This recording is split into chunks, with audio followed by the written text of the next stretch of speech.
Aloha! Good afternoon, good evening. Welcome to another episode of INCRadio Hawaii. My name is Brother Bruce Tan from the local congregation of Kunia. Woo! So excited to be here once again. I know you are, Brother I'm Bruce. one of your hosts tonight, but I'm not alone. On your right, we have our guest here. But before we introduce him, let me introduce another co-host of ours tonight, which is our very own brother. Dr. Galang. Thank you, Brother Right. Bruce. You're so good at the hosting and the introing. You have such good energy, and we love that for INC Radio. But good morning, good evening, and good afternoon. Well, good evening again, rather, because time check it is 10:05 p.m. Hawaii Standard Time. Again, welcome to INC Radio Hawaii Pacific. Just in case I did not say my name, I forget if I did. I'm Brother Joshua Galang. Nice to meet you. Nice to see you. I forgot my hand signal. It's so great to be here on radio, especially hosting with you, Brother Bruce. It's been a while. Yes. How have you been? Very good. Awesome. Busy, but Busy. very productive at times. I like it. Are you still traveling the world? Not as much these days. Ooh, Yes. okay. But you're still doing the same thing. Right. You love what you do. Yes. I mean, I feel like wherever you go, you bring a good energy, to you. And you see he has a good smile, very contagious. Yes. Very glad to have Oh, you here, thank you. Brother Bruce.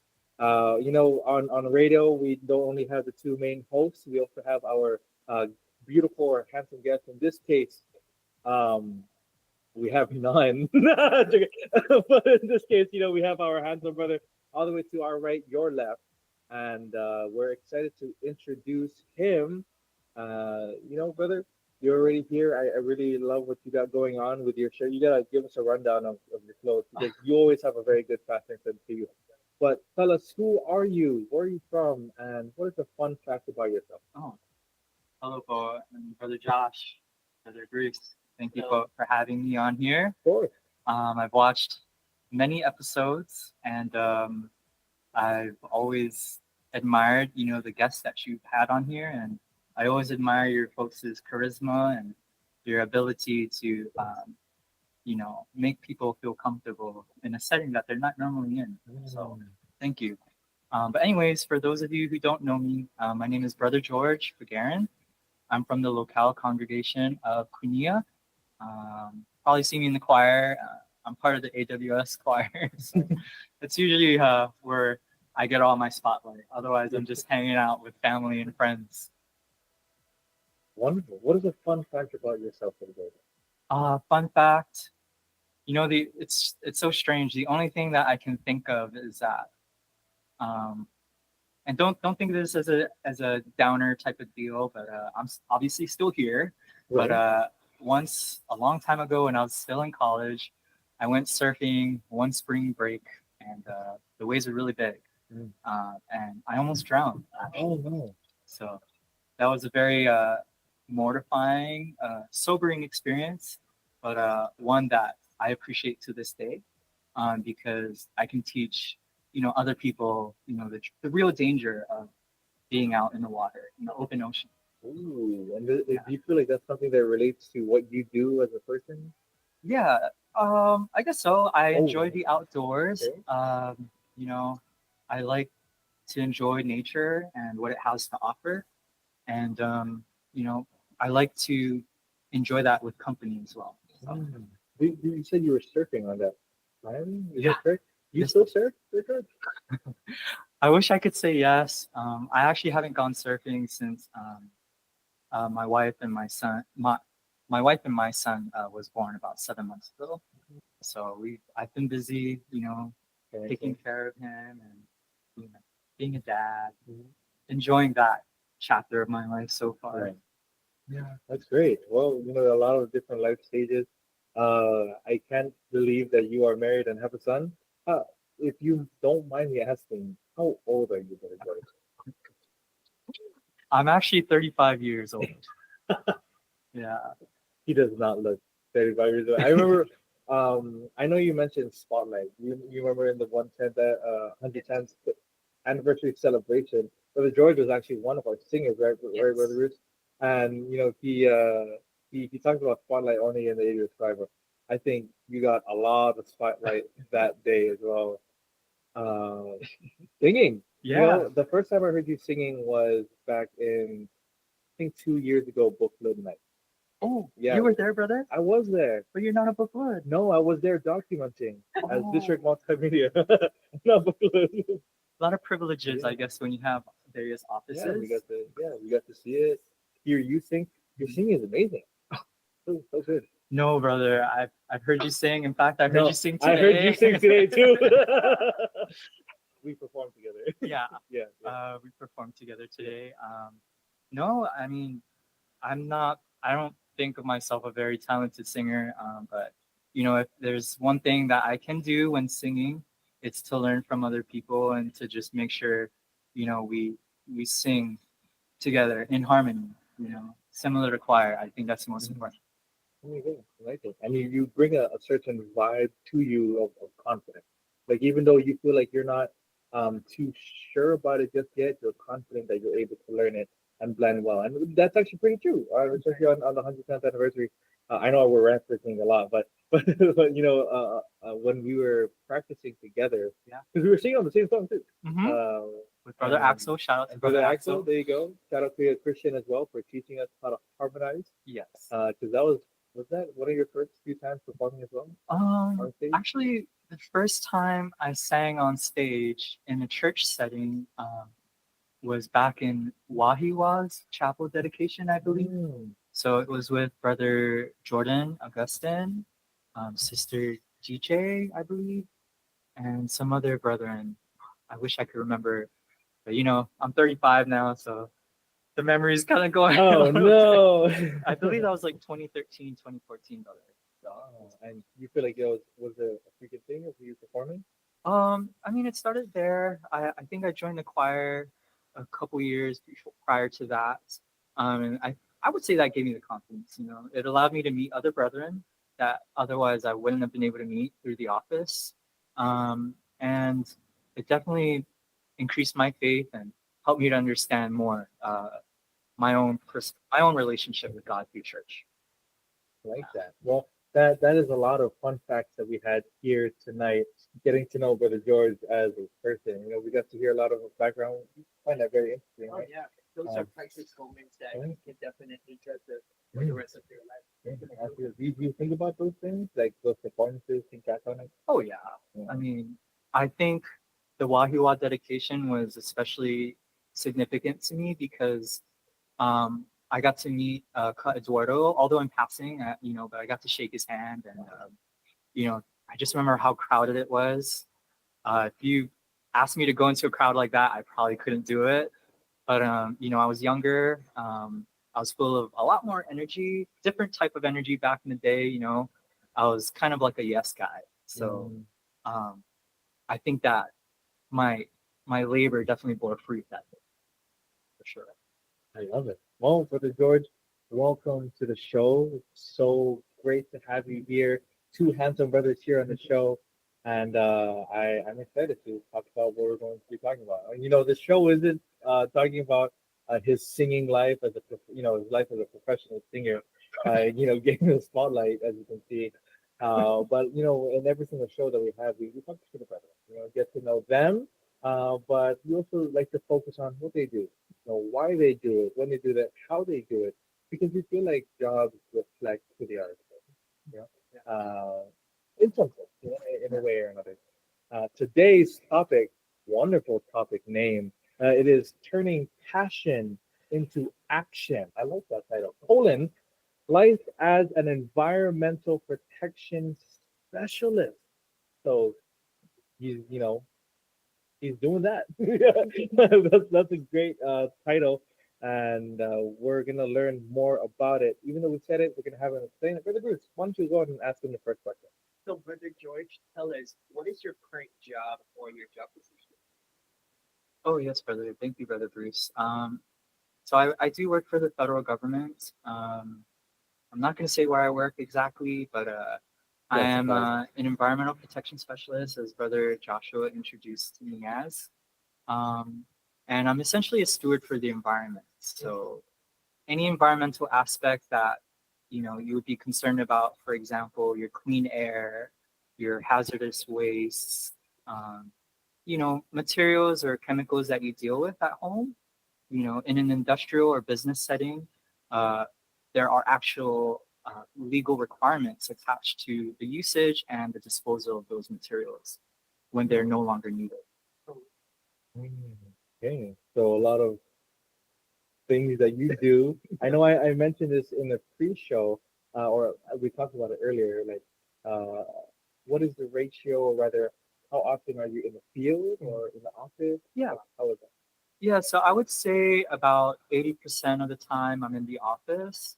20% of the time I'm out visiting other people in the workforce, or, escorting regulatory folks, typically from names you folks would know as Department of Health, Environmental Protection Agency, and even, my big brother, or I guess, the larger part of my employer, the DoD. Sometimes they'll come and visit us, and they'll want to see how we're doing and how we're managing our environmental programs that we have.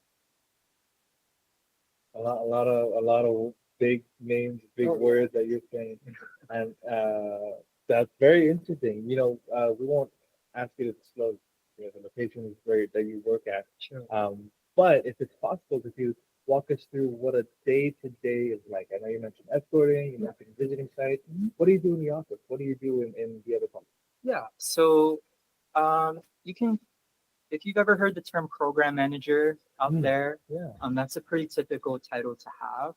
I'm a program manager for various types of environmental programs. So as I mentioned earlier, we have different types of wastes out there. We have, other programs that are tied to environmental permits that we have to apply through our local and sometimes federal agencies. And so in order to meet those requirements, we have to ensure that we have the data to show those regulatory agencies like, hey, yeah, we're square, we're doing our due diligence, we are taking care of the environment under the requirements of the law. And, if we're not, then here's our, evidence to show that we're taking care of those deficiencies. Yeah, and we are tracking these issues. If they're not resolved at this time, this is our plan of action to resolve those issues. So like a program manager. Right. Yeah. Oh, that's very cool. The last program manager that we had was, a program manager. So like the last time we had a program manager here was Mitch from my Pahu. He's also a program manager for the military, I believe, if I'm not mistaken. Sorry, Mitch. But program managers is kind of crazy because you think of project managers, right? Project managers handle projects. Yeah. Program managers handle multiple projects that build into one program. Yeah. And then there's even higher portfolio manager, if I'm not mistaken. Yeah. But program manager, how many projects are you overseeing at the moment? So projects, it varies. A lot of times, the projects are typically associated with boats or facilities that we perform maintenance on. And for me, coming from a compliance standpoint, it can range anywhere from 2 to 84. The reason why I say there's such a range is because we deal with contractors. And so contractors obviously are there for an X amount of time. And once they're finished with their work, the project either moves on with, personnel that work for the government or to other contractors, which we, no longer have, say, oversight of, or our requirements are met, or, they are no longer required at that time. Yeah. I see. So it's a lot of you're taking charge on one thing, and then once you fulfill your portion, it's like passed on to another. Yeah, kind of. I mean, you could think of it as checking a box, but within that box, there's all these requirements that have to be met or checked off. Right. Yeah, you can think of it as a checklist, but there's a lot of action associated with each item of that checklist. Yes, deadlines, and that's one of the challenges that I face as a program manager is project schedule, right? I'm sure a lot of you folks out there um, hear the term project pressure, schedule pressure, deadlines. In government, we have a overarching picture, overarching schedule, but what makes a good program manager is being able to fit your deadlines, so that you have leeway, so that you have some um, space to move your deadlines left and right. And how are you personally able to accomplish that? Oh yeah, thanks. Teamwork, actually. Mm. So I know you mentioned it's kind of, you check a box and you're passing it along. But during that process, you can involve other program managers. You can involve other folks that have their own areas of expertise, or we call them subject matter experts. So as a program manager, you don't have to be an expert in all things, in your workspace. But you would know how to work with others to ensure that that main goal or that main task that you're aiming to complete gets done. I like that. Yeah, teamwork is definitely very important, especially as someone who oversees projects, programs. It's important that you speak with others and you ask them to you ask them for their insight, ask them for eyes on your certain subject. Yeah. Uh, Yeah. So, like I mentioned, there are other folks who are experts at what they do. Um, and a lot of times when I come in um, as a compliance kind of guy, um, project tends to look at someone um, in the regulatory field as being in their way. We sometimes throw roadblocks at them, but really it's just, making sure that my employer overall, big picture, is doing their due diligence to take care of the environment. And so a lot of times you run into issues where, priorities get weighed out. And a lot of times, as an environmental protection specialist, my priorities aren't as high on the list as someone that they has direct influence on the completion of a certain aspect of a project. Mm. Yeah. So it's a lot of. All right, how do you handle that? I have bosses. You have all that can. No, no, no. So, you network, right? In like a lot of jobs, you network.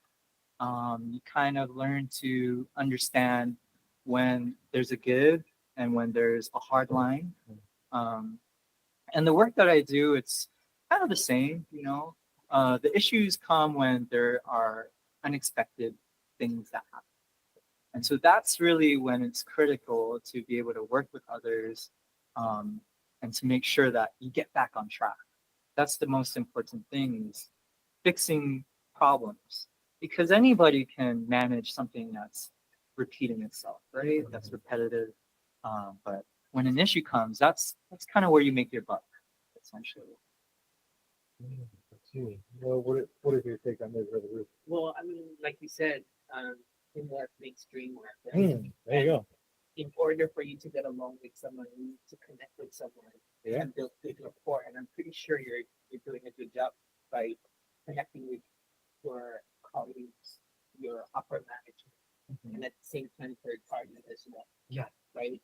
And what motivates you and inspires you to do this work in spite of these challenging projects that we have? Yeah, that's a good question, actually. Bottom line, we all have to make a living, take care of our families and things like that. But I think it kind of coincides or goes in line with that topic that we had tonight, turning passion into Action. action. There it is. So I'm passionate of the outdoors. Ever since I was young, I enjoyed being outside, hanging out with the neighborhood kids and my family members. We would cause a ruckus in the middle of the street. We'd be one of those kids that were in your way when you're driving down the road. Hopefully you're not speeding, but we would be too excited and be in our own world, but we're in the way. But I want to treasure that, and I want future generations to have something similar to that, to have because we're running out of space. everywhere you look, things are getting more expensive. Um, people are building up instead of, building more single family homes. And even then, it's more expensive to house a family and people. So if we're able to circumvent a lot of our human activities that contribute to lessening space, I think as an environmental steward, you can find solutions to help people enjoy the outdoors without losing, if that makes sense. Very cool. Yeah. Oh. So that's the passion, Yeah, I guess. Yeah. Other than the livelihood part, we all need the livelihood. That's great. It's actually really cool to see someone passionate about their work. I can definitely see how your career, your job is making a difference, to us everywhere, especially in your goals that you want people to also have that kind of childhood that you had.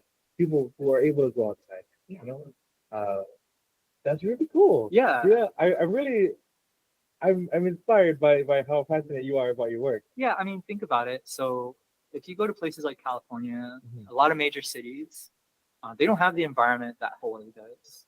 So you have things like smog, you have a lot of air pollution, and me growing up with asthma, sorry, I'm dropping some beans on myself, but growing up with asthma, even though we lived in Hawaii, like when we would get those fog days or just getting sick, I was more prone to sickness and respiratory illnesses. And so, being in Hawaii, I want to make sure that our future generations still have the type of environment that, we all got to grow up in. Alright. I like that. How long have you been doing this? Total about 10 years. Okay. Did a lot of consulting. So I worked on the private side as well, doing environmental consulting. Um, and yeah, and then I got lucky, and at least I feel like I got lucky, and I got to work for the government. Yeah. Really cool. And like you said, your environmental consultant later on in where you became this environmental protection specialist. Mhm. That's that's a really cool title. This sounds cool, but having a good time. You're hanging out, talking with others. Yeah. I have this in my mind. There's a question that I want to ask each person, especially when it comes to a job. There are certain amounts of skills that you need that are required, but also another that is built on, through job experience. What do you feel like are the qualities and skills that a person needs and should build if they want to go into your career field? Into my career field, I don't think that there's any job out there that requires, anything special. But it takes a good person to do a good job. So one of the big words that I tell myself all the time is committed. So be committed to what you do. If you're not familiar, you're taking on a new role. I hear a lot of things like phrases like fake it till you make it. That works, because you're committed to what you're doing to learn the job, to be better at the job. The other word that I hold on to dearly as a principle or philosophy in life is honesty. Um, when you get hired to a position like I did, my first employer told me, we're taking a chance on you. You don't have the experience that we need, but you presented yourself well, and we think that you have what it takes to excel in this field or in this environment. And so with that kind of encouraged me, right? Getting a job offer is always a good thing. But that encouraged me to be committed to what I take on. So when I say yes to something, I'll commit to it 100% of the way. So I think that's what you need to do. Commit. Yeah. Wow. Sorry. That's definitely a thought. Wow. That's I'm a really very cool. analytical person, so Oh, you- when things come out, I don't know, it could just be. But it shows Yeah. though, Super. Brother George, your passion Mhm. speaks for itself. and we can see it just by listening to you. And it's contagious, basically. And to me, that's inspiring. At the same time, you're like a hero for us because somebody got to do it. Somebody got to protect our environment. Yeah. And if no one's going to do it, at least you will have the commitment, that 100% passion of wanting to do it and make a better place. And you're a hero for us. Oh, thanks, Brother Bruce. Yeah. Yeah, we don't get a lot of credit most times. It's kind of like pat on the back for the whole team, and we move on to the next thing. But yeah, thanks, Brother Bruce. That means a lot. I appreciate that. Yeah, but at least action speaks louder than Definitely. There you go, Brother Ruth. You said a lot of what I want. It is inspirational. When you started talking about, I when we asked this question, it's very shallow, right? But you went deeper, right? We talked about skills like, oh, you need to be a good communicator. There's like for some people they might answer that way. And again, there's no problem with that. But I feel like you went deeper.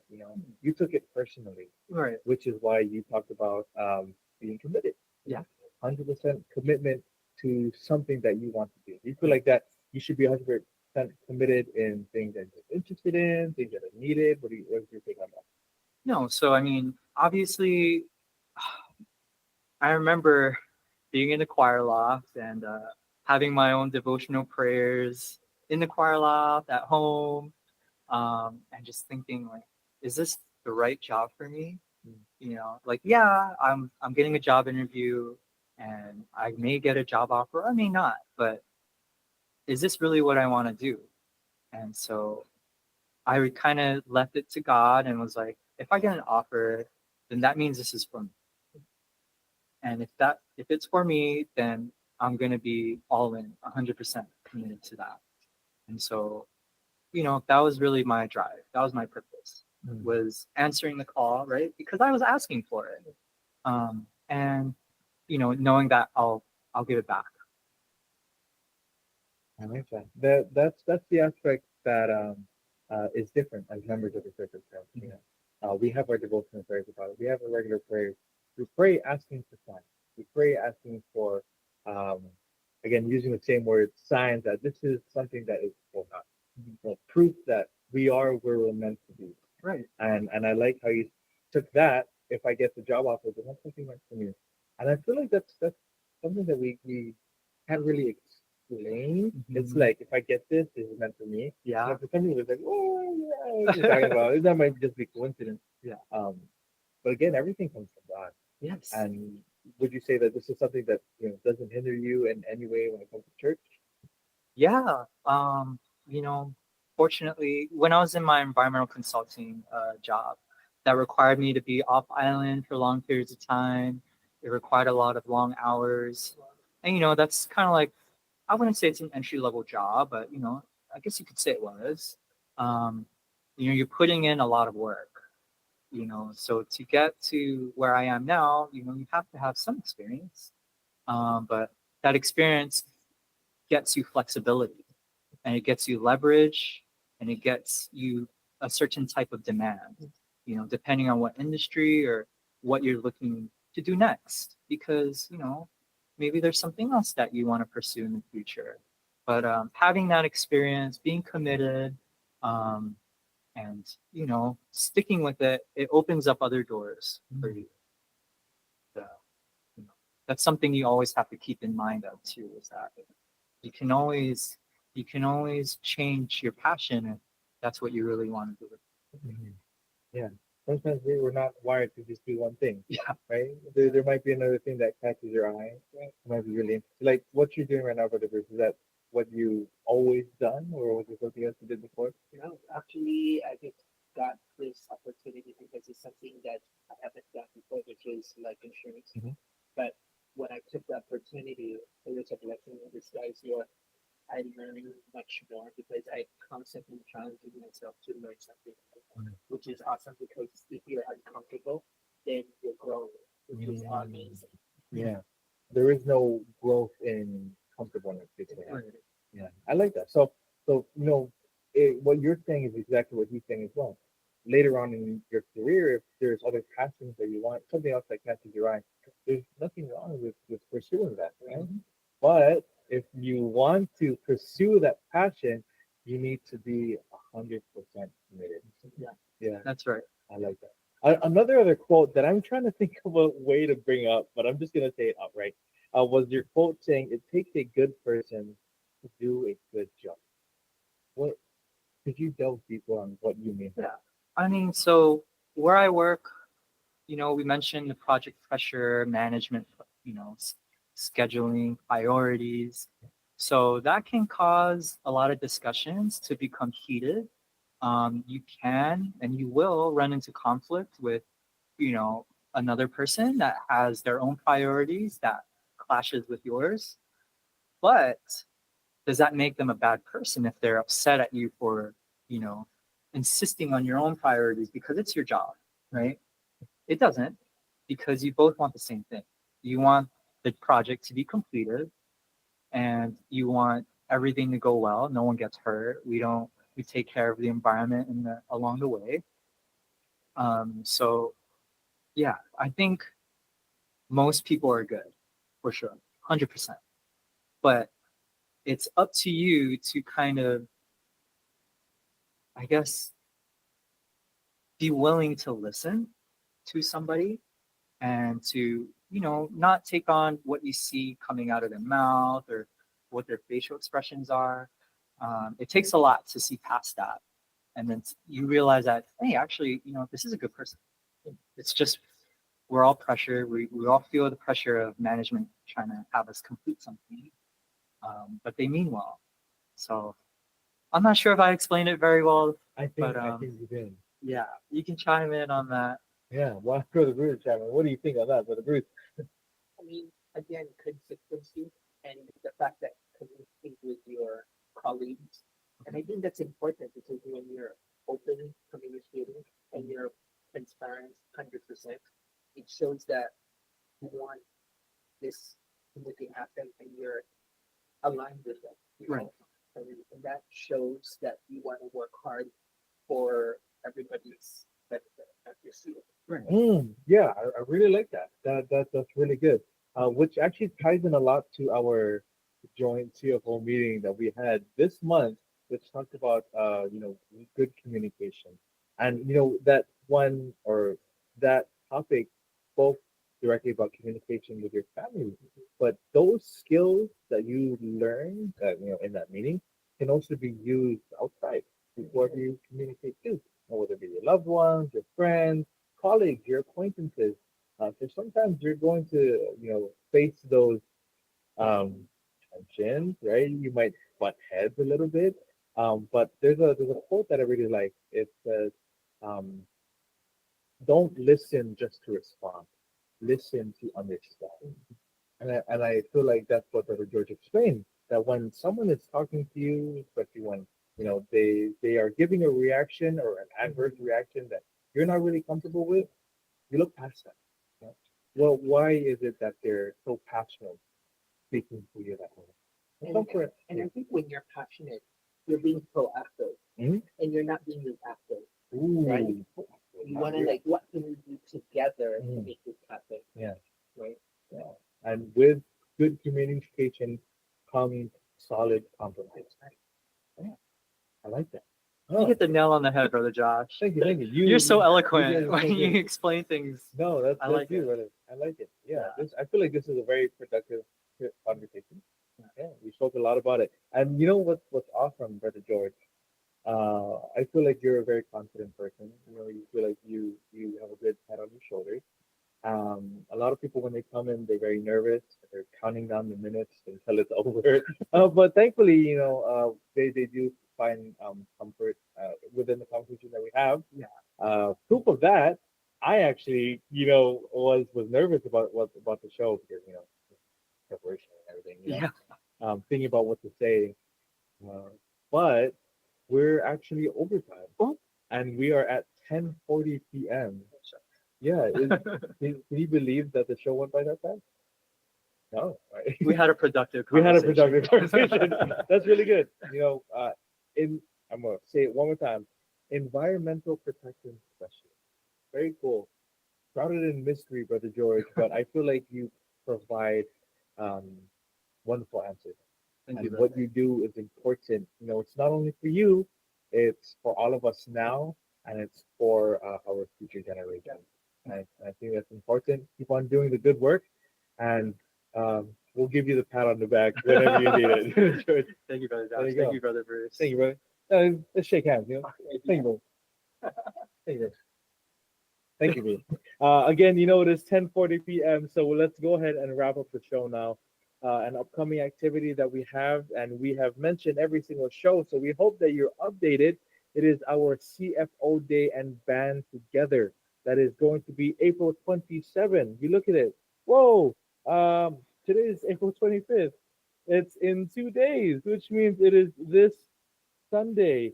So it's coming up. It's a special day that we all enjoy every single year, and especially now it's going to be with a band together, and the brethren are preparing, and I firsthand am seeing the different preparations from the different people, and I'm excited to see what will happen on Sunday. Are you in the band by any chance, Church?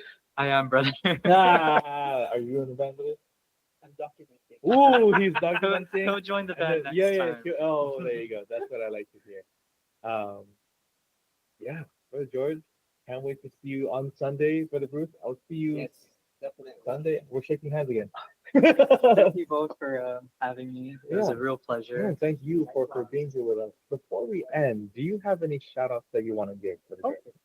Yeah, my wife, Sister Diane, again, our son, Brother Gianni Lucas.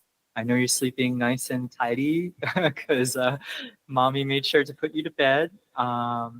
Of course, my extended family, Kaleti, Jeremiah, Kajeri, and all the siblings, all the leadership and the brethren in the locale of Kunia. Shout out to all of you po. Thank you for being supportive of me and of all of our undertakings, including Bruce and Brother Josh, and to the whole district po. Thank you. I can't see you, so it helps me be a little more confident, but you know. But look at this comment section that is flowing because of you. There you go. There you go. That's a lot. These are all the brethren that are commenting. That's not even the whole thing, because we're already so far into the show. But a lot of people are paying a lot to support. So again, thank you to the listeners and viewers that are tuning in right now. We may not have been able to communicate with all of you, but know that we appreciate you viewing, commenting, liking, and sending the hearts. Look at them. This is live right now. They're sending the hearts. Thank you all so much, for everyone. see you around for Yeah, you're so. He's always been popular, but even more now. Yeah. Welcome to stardom. Oh my gosh. You're famous. Autographs start at $5. no. For me, $0. I'll pay you. No, joking. But Brother George, thank you again for being here. Brother Bruce, thank you for being a wonderful main host, Brother Bruce, because you entered the show. No. We're just great at communicating. Yes. But with all of this, we're thankful not only to you, not only to each other, not only to Erwin that's here behind the camera guiding us always, but we're thankful for the church administration who gives us shows like this. We can talk about conversations, talk about what we do, talk about morals, our outlook as members of the Church of Christ, and how faith plays a role in our everyday life. So special thanks to our executive minister, Brother Eduardo Gumanalo. Another special thanks to our CFO coordinator and CEBSI president, Brother Angelo Arana Manalo. Special thanks to our district supervising minister, Brother Jem H. Paitan, our assistant district minister, Brother Ador Apostol, our CFO overseer, Brother Brandon Pacheco, and of course, a special thank you to everyone, ministers, ministerial workers, their families, all of the brethren, for your constant support here on INCRadio Hawaii Pacific. Again, I've been Brother Josh. He has been Brother Bruce. He has been Brother George. And we will continue to see you guys later on. Goodbye. Good night. We love you and aloha. Aloha.